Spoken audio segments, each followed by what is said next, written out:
Assalamualaikum warahmatullahi wabarakatuh. Oke anak-anak, hari ini kita akan membahas materi mengenai korespondensi satu-satu. Ini masih materi fungsi dan pemetaan ya. Oke, apa sih itu korespondensi satu-satu? Perhatikan pemaparannya ya. Jadi di sini himpunan A dikatakan bersumber korespondensi satu-satu dengan himpunan B jika setiap anggota himpunan A ini dipasangkan dengan tepat satu anggota himpunan B atau sebaliknya. Jadi banyaknya anggota himpunan B dan himpunan A ini adalah sama. Perhatikan contohnya ya. Di sini ada himpunan A yaitu Indonesia, Belanda, Filipina, dan Thailand. Himpunan B-nya Jakarta, Amsterdam, Manila, dan Bangkok. Kita hitung dulu di sini anggota himpunan A-nya ada 1, 2, 3, 4. Ini banyaknya ada 4. Jadi NA-nya yaitu 4. Kemudian yang B-nya juga 1, 2, 3, 4. Oh, ini juga sama 4. Nah, sekarang kita pasangkan satu-satu dari anggota himpunan A-nya ke himpunan B. Di sini relasinya yang memungkinkan adalah ibu kota dari. Berarti kita pasangkannya sesuai dengan ibu kotanya. Indonesia ibu kotanya Jakarta, Belanda Amsterdam, Filipina Manila, Thailand itu Bangkok. Nah, di sini anggota himpunan A-nya memilih hanya satu kali kepada anggota himpunan B. Jadi ciri korespondensi satu-satu itu yaitu yang pertama, banyaknya anggotanya ini sama, kemudian memilihnya hanya satu kali, gitu ya. Nah, kemudian bagaimana sih cara mencari banyaknya korespondensi satu-satu? Nah, di sini perhatikan contohnya. Langsung aja kita ke contoh ya. Contohnya di sini diketahui himpunan A, PQR, dan himpunan B-nya 1, 2, 3. Nah, kalau ada pertanyaan berapa banyaknya korespondensi satu-satu, maka kalian harus mencari dulu banyaknya anggota dari himpunan A dan himpunan B-nya. Nah, setelah dicari, baru kita cari banyaknya korespondensi satu-satu. Nah, di sini banyak anggotanya yaitu 3. Di sini pun yang B-nya 3. Nah, setelah itu baru kalian gunakan rumus ini ya. N faktorial. Jadi ini dibacanya N faktorial. Nah, M di sini adalah banyaknya anggota. Karena anggotanya sama yaitu 3, maka kita mencari banyaknya korespondensi satu-satu itu yaitu 3 faktorial. Apa sih artinya 3 faktorial itu? 3 faktorial itu artinya di sini 3 dikali 2 dikali 1 sama dengan 6. Jadi kalau ada faktorial seperti ini, kita hitung mundur ke belakang atau di sini rumusnya N-1 ya. Jadi N ini 3, kemudian dikali dengan 3 dikurangi 1 kan 2 ya. Kemudian 3 dikurangi 2 kan 1 sampai 1 terakhir ujungnya. 6 ini diperoleh 3 kali 2 6 kali 1 lagi itu 6 ya. Jadi 3 faktorial itu tinggal kalian kalikan dengan angka mundur ke belakang sampai 1. Contoh yang keduanya, di sini misalkan aku kasih himpunan P-nya ABCD dan Q-nya 1, 2, 1, 3, 5, 7 ya. Pertama cari dulu NP-nya. Banyaknya anggota P yaitu 4. Banyaknya anggota Q itu juga 4. Nah, setelah itu mencari banyaknya korespondensi satu-satunya. Karena di sini 4, maka di sini 4 faktorial. Ya, 4 faktorial kita kalikan aja mundur sampai ke 1 nih. 4 dikali 3 dikali 2 dikali 1. Jadi sama dengan 4 kali 3 12, 12 kali 2 24. Dikali 1 tidak pengaruh ya. Jadi hasilnya sama dengan 24. Itu untuk mencari banyaknya korespondensi satu-satu. Oke, selanjutnya kita ke contoh-contoh soal fungsi ya. Karena materinya fungsi ini sudah selesai, jadi sebentar lagi kalian akan melaksanakan UTS. Jadi sini langsung ke contoh-contoh soal fungsi. Nah, yang pertama ini ada contoh diketahui pemetaan fx sama dengan 7x min 4. Tentukan bayangan dari 4. Kalau nanti kalian menemukan pertanyaan seperti ini, kalian tinggal mensubstitusi atau mengganti nilai x-nya ini dengan 4. Contoh di sini x-nya yaitu 4 ya di sini. Kemudian fungsinya atau rumus fungsinya pemetaan ini sama dengan fungsi ya. Fx-nya yaitu 7x min 4 dari sini ya, dari soal. Nah, kemudian x-nya kita ganti dengan 4. Jadi 7 x-nya diganti dengan 4, jadi 7 kali 4 dikurangi 4. 7 kali 4 itu 28 dikurangi 4 jadi 24. Jadi jawabannya yaitu 24. Gampang ya. Kemudian contoh yang kedua, suatu fungsi didefinisikan dengan rumus fx sama dengan 2 dikurangi 4x. Tentukan nilai f min 2-nya. Nah, ini sama seperti contoh yang pertama, hanya model pertanyaannya saja yang berbeda. Caranya sama. Jadi pertama, kalian ganti dulu nilai x-nya ini nanti dengan negatif 2, karena yang ditanya adalah f min 2-nya. Nah, kemudian yang negatif 2 ini kalian substitusikan atau dimasukkan ke dalam persamaan fungsi yang ini ya, ke dalam rumus fungsi yang 2 min 4x. Nah, di sini ada fx-nya 2 min 4x, kemudian x-nya diganti dengan negatif 2. 2 dikurangi 4 kali negatif 2 itu sama dengan negatif 8. Karena di sini negatif bertemu negatif jadi positif, jadi 2 tambah 8 sama dengan jawabannya 10. Jadi f min 2-nya yaitu 10. Lanjut contoh ketiga. Diketahui fungsi gx, ini gx ya, sama dengan 6x min 4. Pertanyaannya, nilai dari g, ini g ya, nilai dari g a plus 1 adalah, nah kalau contoh soalnya seperti ini sebenarnya caranya masih sama seperti yang tadi, hanya dimodifikasi aja ya. Kalian sama, tinggal ganti nilai x-nya ini, nilai x-nya dengan a plus 1 nih, a plus 1. Kemudian a plus 1 ini dimasukkan ke dalam rumus 6x min 5. Ya, di sini kan 6x min 5 nih. X-nya diganti dengan a plus 1. X-nya diganti dengan a plus 1, negatif 5-nya tetap ya. Kemudian di sini langsung kalian kalikan aja, 6 kali a 6a, kemudian ditambah 6 kali 1 6 gitu ya. Negatif 5 tetap dari rumus ini, negatif 5-nya jadinya 6a ditambah 6 min 5.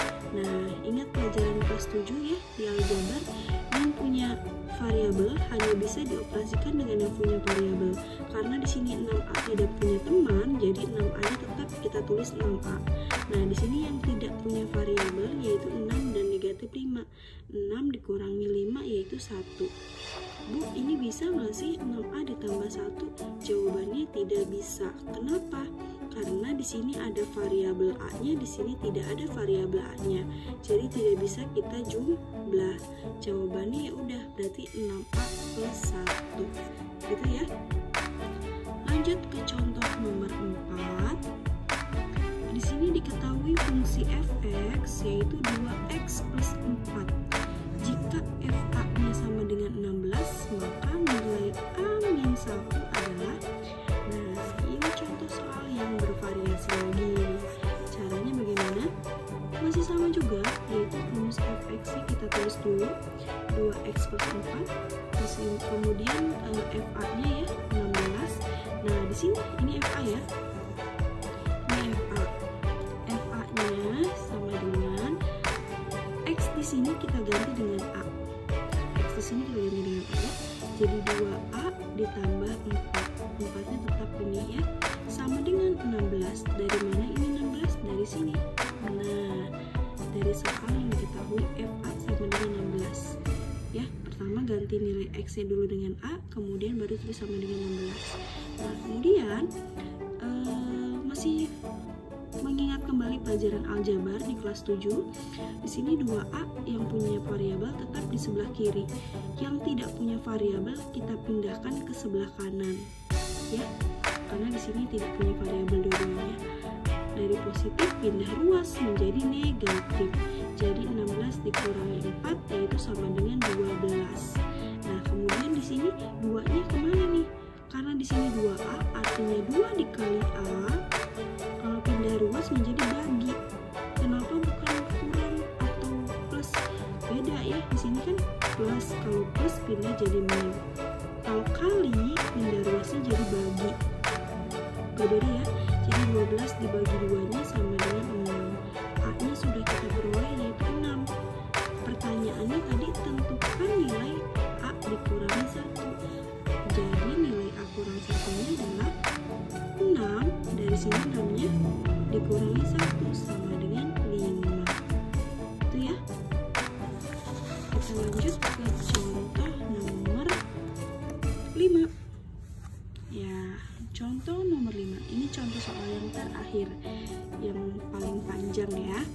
Oke, perhatikan baik-baik. Suatu fungsi dinyatakan dengan rumus fx sama dengan ax plus b. Jika f2 sama dengan 6 dan f negatif 1 sama dengan 3, tentukan rumus fungsi. Nah, ini beda lagi pertanyaannya, rumus fungsi. Oke, langkah pertama, tulis dulu rumus fungsinya, yaitu ax plus b. Setelah itu, di sini diketahui f2, artinya 2 di sini adalah x-nya ya. Kita ganti seperti biasa x-nya dengan 2. Ya, x-nya kita ganti dengan 2, jadinya 2a. Ini dari sini ya, dari rumus umum. Plus b, b-nya tetap dari sini dari rumus, sama dengan berapa? f2 di sini sama dengan 6. Kita tulis sama dengan 6. Jadi 2a plus b sama dengan 6. Diperolehlah persamaan pertama. Ya.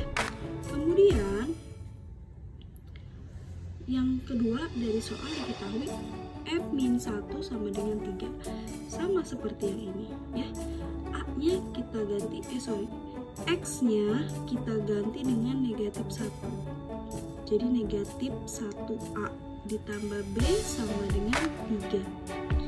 Kenapa di sini satunya kita hilangkan? Karena variabel 1 tidak koefisien 1 biasanya tidak kita tulis ya. Jadi min 1A kita tulis min A ya, satunya ini tidak perlu kita tulis. Kemudian plus B sama dengan 3, diperolehlah persamaan kedua. Sampai sini. Selanjutnya mencari nilai A atau B dari persamaan 1 dan 2. Nah, kita gunakan ini namanya metode eliminasi. Jadi nanti kalian akan mempelajari ini di semester 2 ya. Metode eliminasi itu adalah menghilangkan salah satu variabel. Boleh A yang dihilangkan atau boleh B.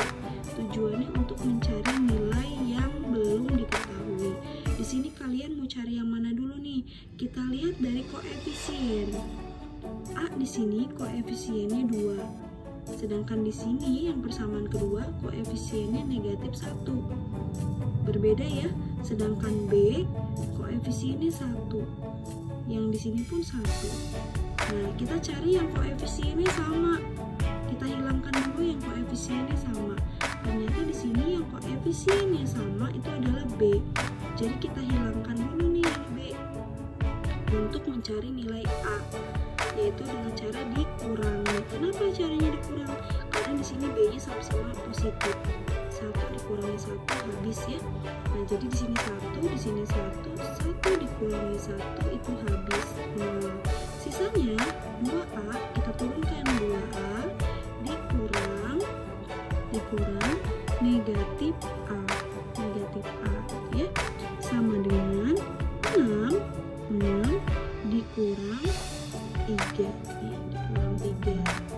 Jadi sama dengan 2A, ini negatif ketemu negatif positif, jadinya 6 dikurangi 3. Selanjutnya 2A ditambah A, punya 2 ditambah 1, sini 1 ya, tapi biasanya tidak kita tulis. 2 tambah 1 sama dengan 3. Nih, 3A sama dengan 3. Operasi kali di sini jadi bagi nih. A sama dengan 3 dibagi 3 sama dengan 1. A-nya udah dapet nih 1. Sekarang berarti kita cari yang nilai B dengan cara mensubstitusi nilai A ke persamaan 1 atau 2. Di sini ibu contohkan pakai persamaan yang 1 aja.